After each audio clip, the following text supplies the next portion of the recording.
Good morning. We have more stories from the stock markets for you. On the line, we have Wong Weiyi, General Manager of Fundsupermart.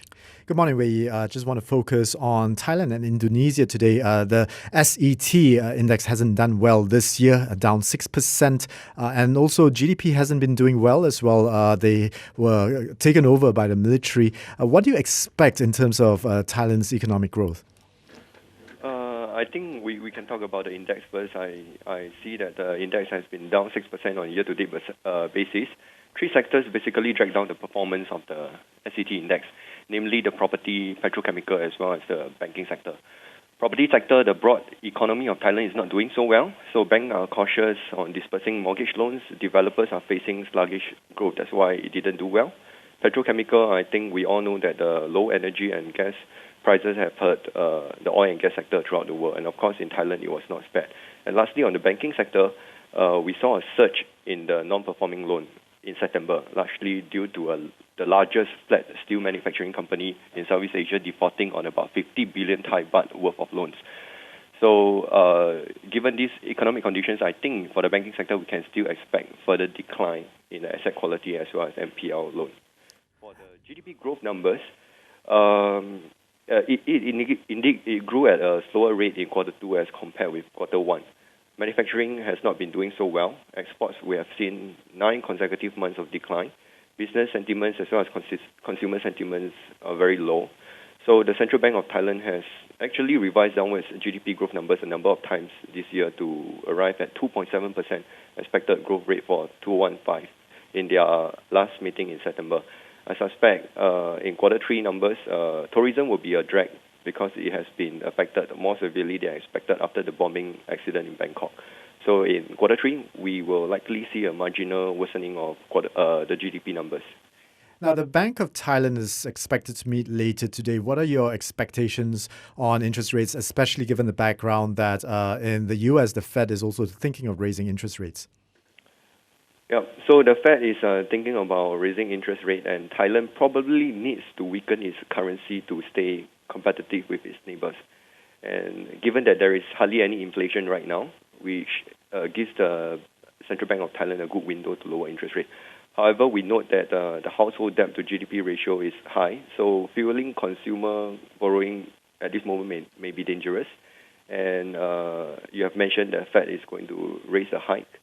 I guess the central bank will probably assess the latest round of stimulus announced by the government last month before deciding whether they should lower the rate or not. So the lowering of rates may not take place at later meeting today. Now, the political situation seems to have been more stabilized. And just wondering what you think of investing into Thailand right now. The political situation seems to be stabilized. There is supposed to be an election in early 2016, but that has been delayed to August, September period 2016 at the earliest.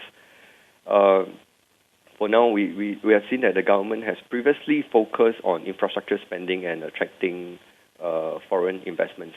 However, foreign investments have not been forthcoming, and infrastructure projects have typically take a long time to trickle down to consumers. So recently we have seen a change in the direction of policies. The government has announced stimulus package in September to the tune of 342 billion Thai baht, including soft loans to help SME and rural areas. The cabinet also has just approved measures to help rubber farmers by giving them subsidies amounting to about 13 billion Thai. I think policies focusing on rural and SMEs should be able to help the economic growth more effectively. However, if we think about, from investors' point of view, should we buy into Thailand equities right now? We do not see a major turnaround in the economic conditions of Thailand. And forecast earnings for Thailand SET index for 2015 and 2016 have been downgraded throughout the year. Currently, the valuation stands at around 15.3 times estimated earnings for 2015. It is not exactly attractive, and we believe that investors can afford more patience in picking up Thai equities. Investors would have to watch out for pickup in agricultural prices, exports, as well as potential devaluation of Thai baht to look as signs to buy into Thailand equities. Now we have 1 minute left for Indonesia. It's been one of the worst performing markets of ASEAN, and not surprising because of the commodities sector. What do investors do with Indonesia now?